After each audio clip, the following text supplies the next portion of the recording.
देखिए सेठी जी, कुलकर्णी जी और मल्होत्रा जी, आप तीनों तो कम से कम अच्छी तरह जानते हैं कि आजाद भारत की राजनीति की थोड़ी सी समझ रखने वाला व्यक्ति भी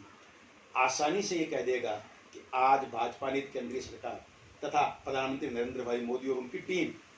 किस महान नेता की कार्यशैली, कार्य व्यवस्था और कार्य नीति सिद्धांतों से प्रेरित है और कार्य कर रही है। ये खुशी की बात है कि ये कार्य 60 के दशक में हो जाना चाहिए था। इस लाइन को 60 के दशक में भारतीय जनसंघ को लेके चलना चाहिए था, जो कि उस महान नेता ने प्रयास भी किया था। लेकिन देर आए दुरुस्त आए, आज अगर भाजपा नहीं सरकार, जो कहीं न कहीं संघ से ही प्रेरित है, संघ के द्वारा ही संचालित है, या संघ की कृपा से या संघ की ही एक छाया में हिंदुत्ववादी राष्ट्रवादी राजनीति कर रही है, आज उस दिग्गज नेता जो संघ के वरिष्ठतम प्रचारक थे, जो भारतीय जनसंघ के सह संस्थापक थे, जो विद्यार्थी परिषद के संस्थापक थे, जो भारतीय जनसंघ के घोषणा पत्र को लिखने वाले थे, जिन्होंने श्यामा प्रसाद मुखर्जी के साथ दीनदयाल उपाध्याय से कंधे से कंधा मिलाकर जनसंघ को एक नई ऊंचाई दी, उन्हीं के कार्यकाल में 1965-67 के मध्य में भारतीय जनसंघ एक मुख्य विपक्षी दल के रूप में पूरे भारत में एक साथ उभर कर सामने आया।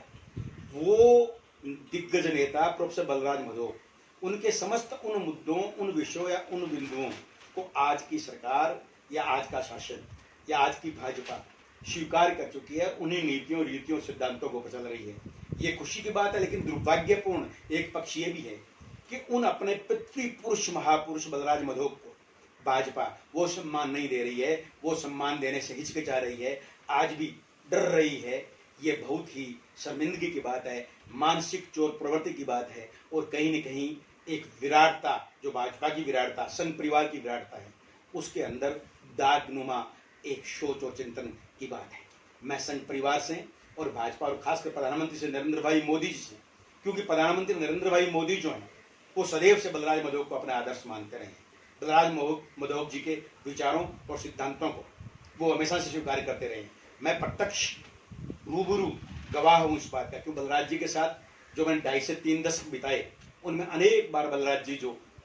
नरेंद्र भाई मोदी के प्रति आशावंतित भावों से बहुत कुछ कहते थे, बहुत कुछ बोलते थे और बहुत कुछ आशा रखते थे। उन्होंने नरेंद्र भाई मोदी जी को प्रधानमंत्री कैंडिडेट बनने से पहले ही बधाई दे दी थी। उन्होंने संघ परिवार के वरिष्ठ जनों को कहा था कि नरेंद्र भाई मोदी को आगे करें, वो एकमात्र कांग्रेस के विकल्प हो सकते हैं, एकमात्र भारतीय राष्ट्रीय राजनीति का हिंदुत्ववादी राष्ट्रवादी चेहरा हो सकते हैं, और ध्रुवीकरण के साथ में संपूर्ण भारत को हिंदू राष्ट्र की दिशा में आगे ले जा सकते हैं। ये प्रोफेसर बलराज मधोक जी का मत था, वो दृढ़ मत था। उन्होंने दूरभाष के ऊपर नरेंद्र भाई मोदी को ये बात बताई भी। नरेंद्र भाई मोदी भी गाहे बेगाए समय समय पर बलराज जी से मिलते रहे। बलराज जी की ही विचारों और शैली से उन्होंने गुजरात में शासन किया और आज भारत में शासन कर रहे हैं। आज नैतिक दायित्व बनता है, एक व्यवहार परक,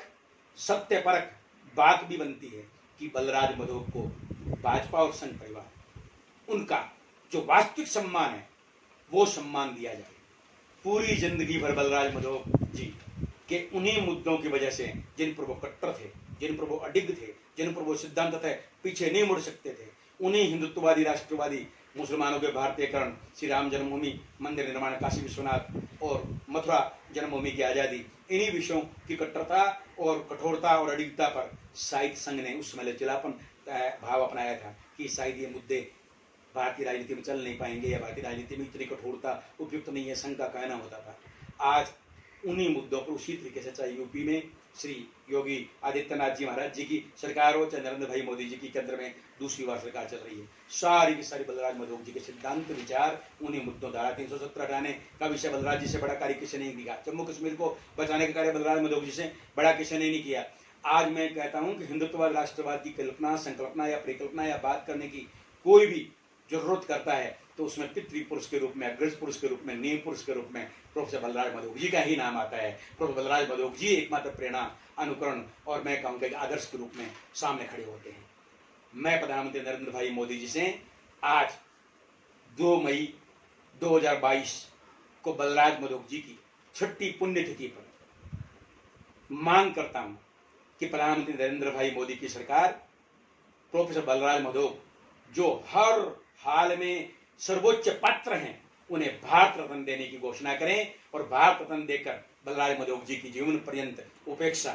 और अनदेखी जो होती रही उसका पश्चाताप और प्रायश्चित करें। आज संयोग से अक्षय तृतीया भी है और अक्षय तृतीया के इस पुण्य पावन पर्व पर भाजपा और संघ परिवार अपने पितृपुरुष को सम्मान देते हुए, भारत रत्न की घोषणा करते हुए, गंगा स्नान की भांति अपने पापों का, अपने की हुई भूलों का और ऐतिहासिक गलतियों का पश्चाताप भी करें। इन मांगों के साथ में मैं स्पष्ट रूप से कह देना चाहता हूं, देर सवेर कभी न कभी आने वाली पीढ़ियां, सत्य कभी छुपता नहीं है, सत्य कभी गुम नहीं होता है, सत्य को दबाया जा सकता है, लेकिन सत्य हमेशा अपराजयी होता है, सत्य हमेशा विजयी होता है। मैं कहना चाहता हूं बलराज मधोक को भाजपा और संघ परिवार जितना जल्दी अपने वास्तविक जो जिसके वो हकदार हैं उस स्वरूप में सम्मान देने को आगे आते हैं, उतना ही संघ परिवार का, भाजपा को, राष्ट्रीय राजनीति का और भारत वर्ष का भला होगा। बलराज मधोक जी को भारत रत्न देना सही मायने में तथा कथित धर्मनिरपेक्ष बने हुए दोगली तत्व जो हैं,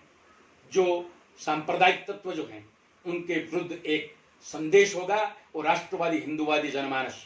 के एकजुटता का एक प्रयास होगा। अतः बलराज मधोक जी को सम्मान जो कि वो उसके हकदार हैं देते हुए भारत रत्न की घोषणा की जाए, यह मैं प्रधानमंत्री जी से मांग करता हूँ, केंद्र सरकार से मांग करता हूँ। जय भारत, जय हिंद।